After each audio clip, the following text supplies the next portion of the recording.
If you feel something, say something. That's the advice Lyndsay Levingston gives to women, especially Black women. She says she had a village of support that helped her survive breast cancer when she was diagnosed at 36 years old. Later, she would learn that 14 members of her family had faced the same journey. She left the world of media, where she was a successful anchor and television personality, and founded the nonprofit called SurviveHER. Let's talk about your breast. A different kind of podcast presented to you by The Rose, a breast center of excellence and a Texas treasure. You're going to hear frank discussions about tough topics. And you're going to learn why knowing about your breast could save your life. Well, Lyndsay, you've had a very interesting life. I mean, you were in television, you were an anchor, a reporter, you were a producer, you were behind the scenes, in front of the camera. So tell us a little bit about that life and then how it changed. So I was born and raised here in Houston, and I graduated from Bel Air High School. After college, after attending the University of North Texas, I returned to Bel Air, taught for 2 years. And while I was teaching, I was volunteering at the City of Houston's Public Access Channel just to get a taste of what journalism would be like. And I fell in love with it, resigned from the classroom at a very young age, and pursued journalism full throttle, working both on air and behind the scenes, as you mentioned, as a producer. And from there, my career took off. I moved to Tulsa, Oklahoma. I worked there as a reporter, and then I stepped out on faith and moved to New York City to work in the top media market, which was such an adventure. Huge, probably the largest risk I've taken in my life. Because I said, if I didn't do it at that moment, I would never have done it. And so 9 years later, I built a media career, anchoring, reporting, producing, hosting, wearing every hat under the media umbrella. And then all of that changed. So tell us about this. I know that you were diagnosed with breast cancer. How did that come about? So during the summer of July 2019, while taking a shower, I felt a lump in my right breast. And I thought maybe it was a cyst, or maybe I needed to change my bra, or maybe something was happening hormonally. I had no idea what was going on. So I immediately scheduled a well woman exam. And it was during that well woman exam that my OB-GYN ordered my very first mammogram at the age of 37. And that mammogram turned into a series of exams and tests, 3D mammogram, breast ultrasound, and a biopsy of that lump. And that biopsy confirmed that it was a cancerous lump in my right breast. And I was diagnosed with triple negative stage 2B breast cancer. And triple negative is nothing you really have to get on top of it very quickly. So in many ways, you finding it and going right in was very important to your survivalship. I mean, it's just one of those more aggressive cancers. Oh, there was a roller coaster of emotions, Dorothy, because I had no knowledge, really. Then the rudimentary knowledge of breast cancer. I had no idea what it meant, what that meant for me. Very much so shocked, because at this point, I had no idea that I had a family history of breast cancer. So shock, worry, fear, unknown. What was going to happen? Because of course, what we think of breast cancer, at least what I thought, was I could die. Mm-hmm. We think of it as our grandmother's disease, one that is fatal. But I couldn't sulk too long, but as you mentioned, because it is triple negative is an aggressive subtype, I had to take action. So I relocated from New York City back home to Houston to start treatment. And I returned home to Houston because this is where I'm from. I would have a village of support, which is very important, as I learned throughout my journey, and boarded a fast-moving train to breast cancer survivorship, breast cancer remission. Mm-hmm. So one of the things that you said was at that time you didn't know you had a family history. How long was it before you discovered that you did? So I was midway through my chemo journey when I discovered that a cousin on my dad's side of the family was diagnosed at the age of 29 with breast cancer.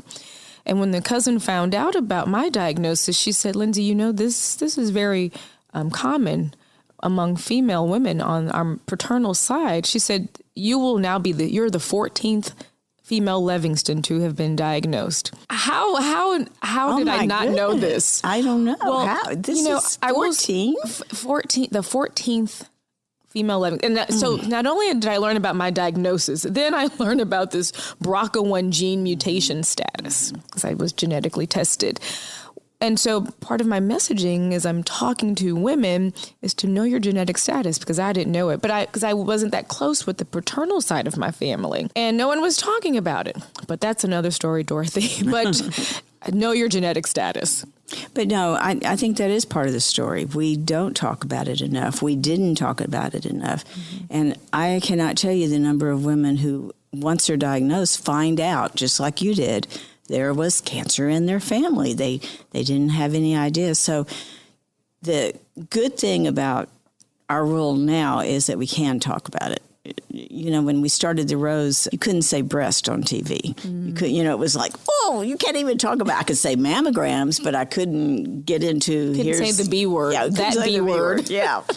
So what a big change, and for you to leave the world of media and all that excitement and glamour and now to be facing this, what else changed in your life then? So much changed. So I will say there was a blessing in my breast cancer diagnosis for many reasons. So as I mentioned, I was living in New York, working a very fast-paced media life. And I do think it was God saying you need to slow down. It also really forced me to reevaluate relationships at the time I was married. And so I didn't have the spousal support. So breast cancer gave me the power to file for divorce. I also was able to spend more time with my mom and get really close with her during my journey. She was my, I don't say caregiver, my love giver. COVID happened after my 15 rounds of chemotherapy, bilateral breast mastectomy, breast reconstruction, removal of fallopian tubes and ovaries. COVID happened. And so I had a moment to really sit still and really think about what was I going to do with my media background and now this newfound status as a breast cancer survivor. And that's when I gave birth to SurviveHER. So there, again, so many blessings in this diagnosis for me personally. Mm-hmm. And we hear that. We do. It is like it gives you the power of choice, because the power of choice and just rethinking how I was going to live this second chance for which, I did not want to take for granted. Now, you just slipped right over, so that's when SurviveHER came in. So tell us, did it just come to you in a thought, a vision, a dream? How did you envision all that? Combination. So during that COVID time when we were all in stillness, we didn't have a choice, really, just sitting at home. I was meditating and praying, and a lot of people were leveraging the power of social media. So what was a very tiny idea is I was going to start an Instagram live series where I would interview breast cancer survivors. I reached out to Robin Roberts and Hoda Kotb, and I was going to, continue that media work and leverage my network that I'd built in New York City. And a friend of mine and I were working on a business plan for what this organization, what is really was a business, just for a media business. And it transitioned into something with purpose where I could share all of the information I learned with women who look like me and other women who had no idea what breast cancer meant, who had no idea about genetic testing or bilateral mastectomy and all this terminology that was poured into me over a 10-month span. And so I was creating the mission statement, and I said, well, I want to inform, I want to inspire, and I want to empower. And then I gave birth to it. And over the next few months, it then transitioned into a nonprofit entity because I wanted to raise money to help women. As I learned about organizations like the Rose, where I could do something to help women to pay for mammography and preventative exams that I know could make a difference in their life, their lifespan, and their prognosis. The one thing that we've seen over these last few years is that in our Black community, women are being diagnosed younger, and this is quite a difficult time to be talking about you need to go get your mammogram, like you, 37, when we still have this recommendation, oh, well, don't start your mammograms till 40. And what we have found, Lyndsay, is that so many of our younger women, you know, it becomes a diagnostic exam any way you go. And so now they're facing a huge deductible, or they just flat, if they're uninsured, like so many of our patients, they don't have the money for that. Right. So, of course, that is another part of your message about young women can be diagnosed. And I've heard you talk about that. How do you stress that? Well, I use my personal experience as an example. Women are not diagnosed 40 and up, but women, especially women of color, are diagnosed younger, and women of color also dying at a higher rate because of a lack of access to health care, putting off that critical mammogram, that preventative exam. There's so many factors. But I just stress to women that now is the time, no matter what age. I met a young woman last summer who was diagnosed at the age of 19, a Black woman. So now is the time to just start self-exams and advocating for mammograms if you know you have a family history of breast cancer and or cancer in your family. Mm-hmm. And, of course, anytime you find something that has changed. If you feel unusual. Right. So, living in New York City, they say if you see something, NYPD said if you see something, say something on the subway. So my message is if you feel something, say something. So I felt something in my right breast, and I called my OB-GYN to schedule a well woman exam. I love that. Say that again. If you feel something, say something. If you feel something in your breast that's abnormal, call your doctor to schedule an exam. If you are under the age of 40, advocate for that mammogram. And I know there may be challenges, Dorothy, and I'm sure you've heard these stories too with your patients. There may be challenges to get that mammogram approved through your insurance, but just keep speaking up for yourself, because it really can be a matter of life or death. Oh, absolutely. Absolutely. And how do you challenge that? I mean, I know you didn't really have to, I don't think. I didn't have to challenge it because my OB-GYN, she felt the lump, she saw the scans, and she knew that it needed attention, immediate attention. Right. And then sent me to the radiologist, and that was so many appointments thereafter. Oh, I know. But when you're talking to women, do you have a method, or do you say this is what you need to ask your doctor, or how do you encourage? Because that's very hard, Lyndsay. It's very hard for a woman to challenge, if the doctor says you're too young for breast cancer, you're too young for a mammogram. What do you say back to them? Well, I would say go to another doctor. I've shared this with several women who have come to me just within the past few months who have experienced challenges with their medical providers. And so I recommend that they go to a second and third doctor and keep pushing until you can get that exam. That's right. That is so important. There are also, community health providers that have open arms, or extend their arm, I should say embrace those who may not have insurance, seeking your community health providers, even looking into churches that support women and have healthcare programs and or access. There are so many resources out there. So there really is no excuse. There's no excuse. We need to tell them they do have that power. They have the power. Choice. If you don't have insurance, you have the Rose. And there are community partners that I'm sure the Rose can point women to, in the direction to various community partners. But there's no excuse. There's no excuse for a woman to lose her life because she cannot afford a mammogram or can't get to an appointment. There's so many resources.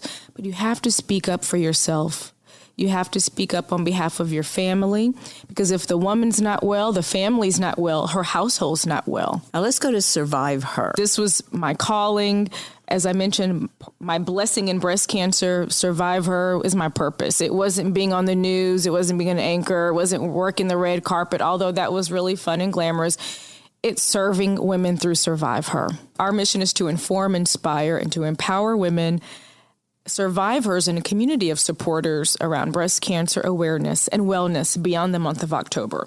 So we are driven and fueled to serve year-round, because I was diagnosed in July, not in October, although we know breast cancer awareness gets the pink spotlight in October.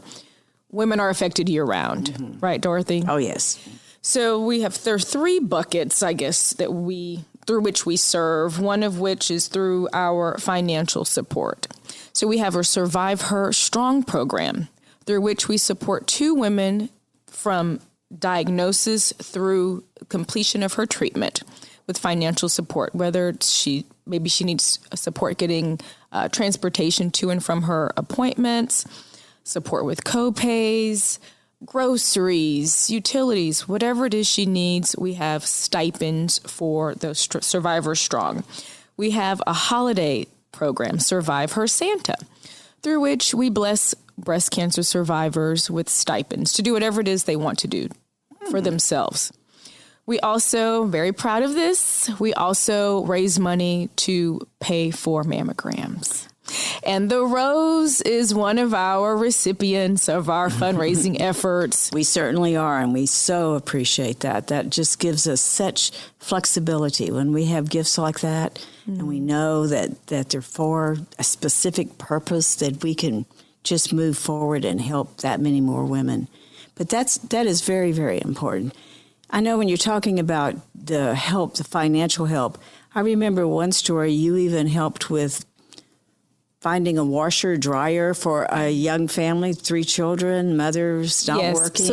So you met her, Dorothy, at our SurviveHER soiree. She's one of our SurviveHER Strong recipients. So the resources could look like anything. It's really, what does this woman need as she's going through treatment? What will help her at home? What will help her fight the fight successfully? And so for this particular single mother of 3 boys, her family was in need of a washer and dryer.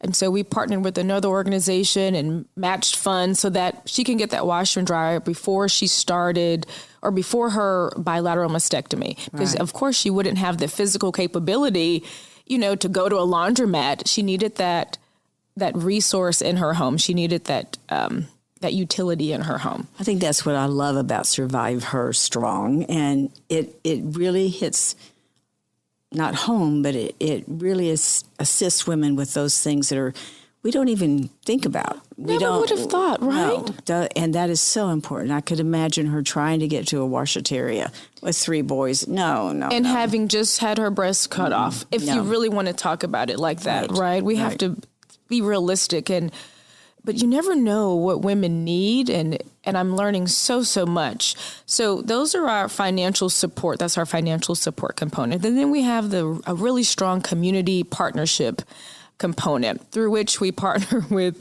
Houston Methodist Sugarland Breast Cancer Center. We partner with the Texas Southern University Breast Cancer Screening and Prevention Center, for which I sit on the advisory board. We host social events, fundraisers, happy hour events, but there's always an educational component, whether we bring in a medical provider to present information, risks, symptoms, to talk about self-breast exams. There's always an educational component. And then our big event in the fall, the SurviveHER soiree, which is our signature fundraiser, at which we honor SurviveHER champions. Dorothy Gibbons was our SurviveHER champion honoree last year. It was a wonderful event. And thank you for being there and just saying yes. But for the work that you do, I think it's important that we shine a spotlight on those persons who are committed to breast cancer advocacy work, some of which sometimes may go unnoticed. But I thought that was important, that we not only salute our providers, our healthcare providers, but we salute those who are behind the scenes making things happen for the women who need resources. That was a very special recognition, believe me. And I hadn't thought about it like you were describing. We sometimes forget the folks in the background that are true champions that let us do these things. I mean, I can think of physicians that come to mind, other organizations that have helped us so much. So, yeah, you're right. Recognizing those champions is good, too. You're all part of this circle of life for breast cancer patients and survivors, too. We're all included. So it was just in my heart to extend that public thank you. Oh, it was to wonderful. Champions like you. It was so wonderful. And, of course, getting to meet one of the women that we had diagnosed. Oh, my gosh. That photo of you embracing her is one of my favorite moments from that evening, Dorothy. It was so wonderful. So for those of you who don't know, our SurviveHER Strong recipient was diagnosed, I think, in 2022, but she got her mammogram at the Rose. Well, let me rewind. Let me tell you the real story. She went to a hospital, and I can't remember the name of it. She went to a hospital, and they turned her away because she was not 40. And a friend of hers at work told her about the Rose. She came to the Rose and got her mammogram. And then the Rose, thanks to the Rose, helped her to navigate to, she's at Texas Oncology where she's being treated. That's where I was treated as well. And so to see that moment, that full circle moment come together. So Dorothy is here at the soiree being honored. We're also recognizing breast cancer survivors, and our SurviveHER Strong, recipient is also a patient of the Rose. It was just a beautiful moment. And to see that how our work is impacting the lives of women, Dorothy.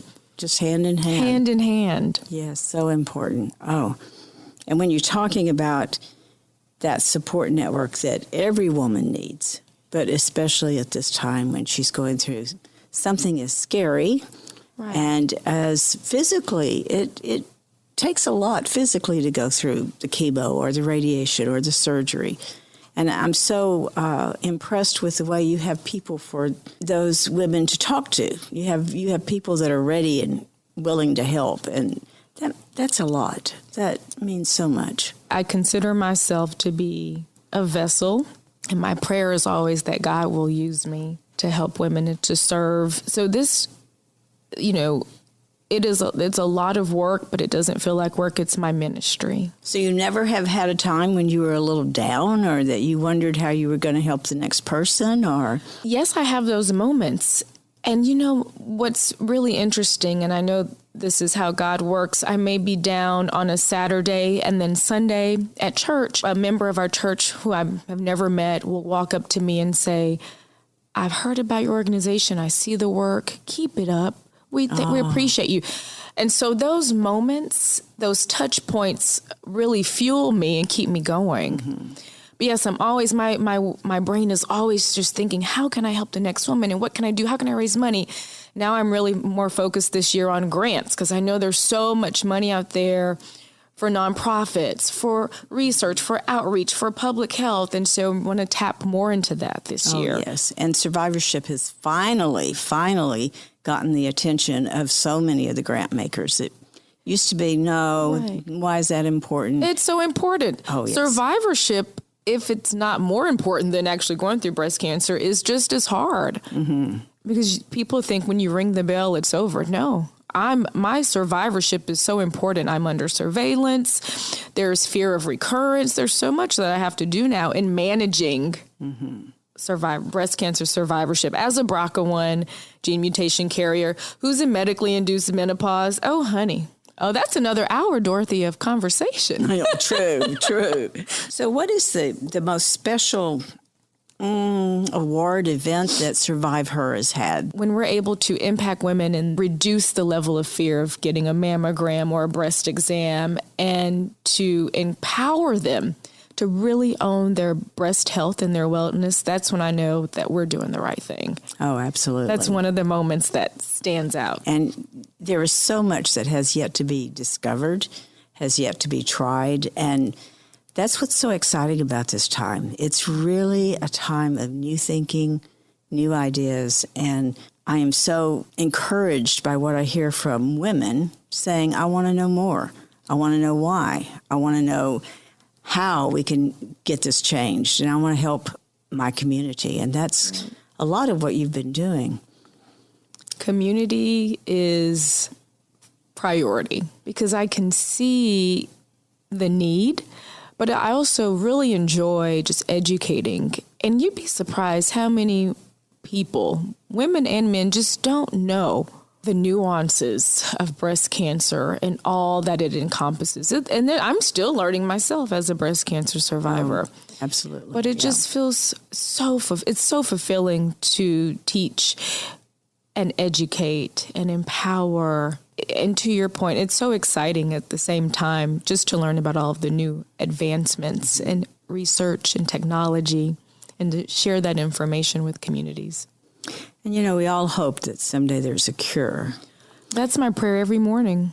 But I will tell you, until we have that, we can't educate enough. We cannot keep pounding it in. You've got to get a mammogram. You've got to take care of yourself. That's the whole thing. Women, doesn't matter where they're from, they just don't take care of themselves like we should. Right. And, you know, that's been our message from the beginning. If you don't take care of yourself, then you can't take care of anyone else. That's exactly right. So if you had your wildest dream for SurviveHER, wildest dream, what would it be?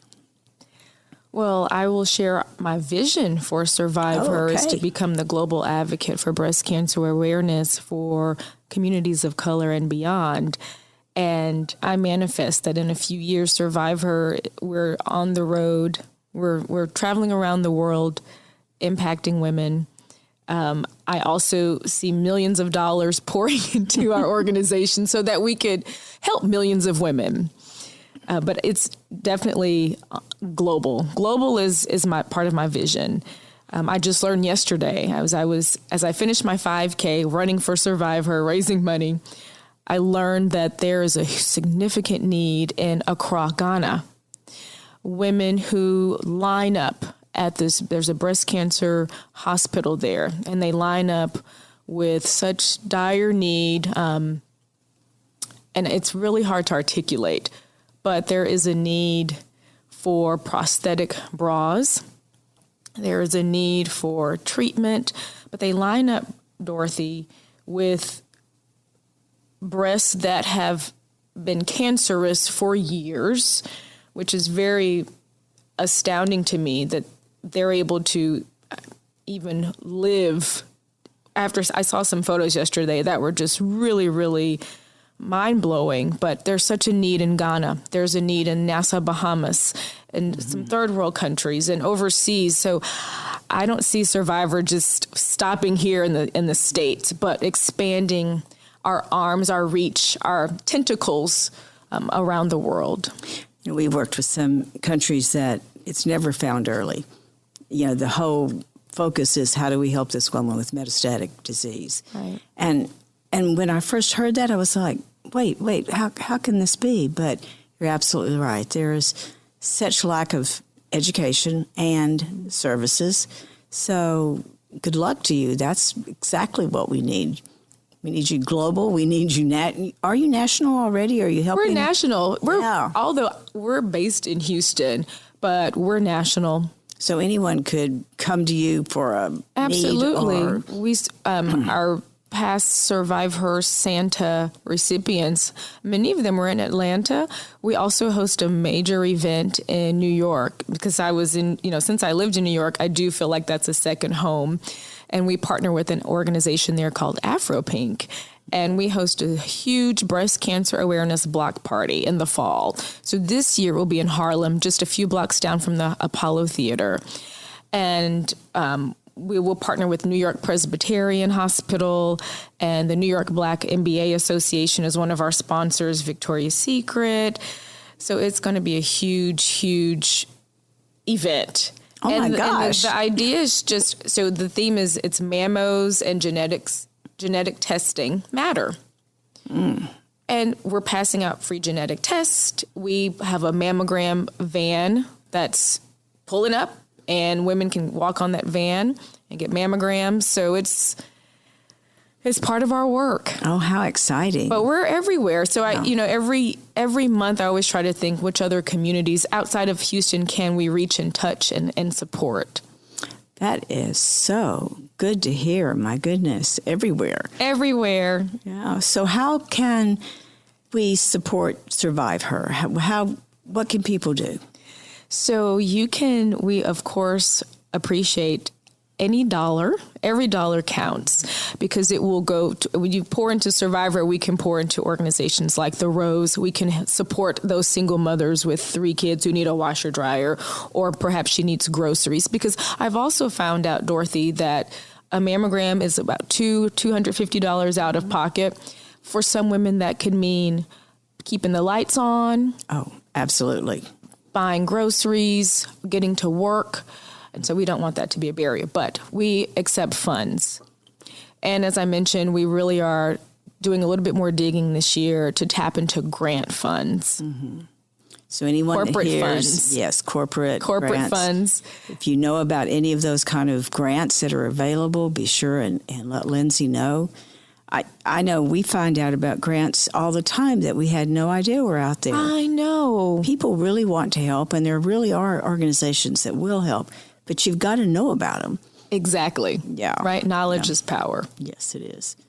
Any final words you'd like to share with our listeners? Well, I'm just so grateful for this platform and for our partnership. When I first learned about the Rose, I was just so excited and excited because as I was learning about breast cancer, I had no idea about all of the various resources, but so excited to know that there's an organization that will not turn a woman away due to her status, her background, her religion. It's open arms. But I will say that as we continue to partner with organizations like the Rose, that we will make a larger impact. But to the listeners, I leave you with this. SurviveHER is an organization that is growing and making a significant impact and dent in the community. I must say I'm very proud of what we've accomplished in the past year and a half, almost 2 years of work. And we appreciate any support and help from the community. You can visit us at imasurviveher.org. You can Google SurviveHER. We have achieved a lot of dynamic media moments, which also helps to get the word out. And we're also on social media at I'm a SurviveHER.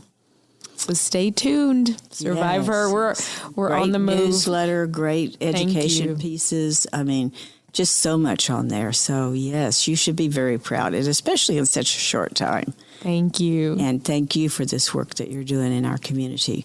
You know, it's going to take all of us to get women through, and that's what our job is. That's what we're going to have to do. And pounding, reinforcing that message. And how do we keep doing that? We just keep doing this, talking about it. That's it. Going into the community, pounding the pavement, and just keeping the conversation going. Well, it's been so much fun to talk with you today, and I'm so happy to know about your organization. And certainly for anyone that needs this, go to SurviveHER. You'll find it. It's everywhere.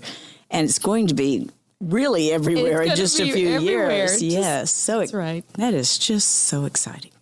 Thank you so much for being with us. And I sure hope our listeners heard what Lyndsay had to say. You got to take care of yourself if you want to take care of anyone else. Ask the questions and be your own best advocate. Thank you again, Lyndsay. Thank you, Dorothy, for this honor.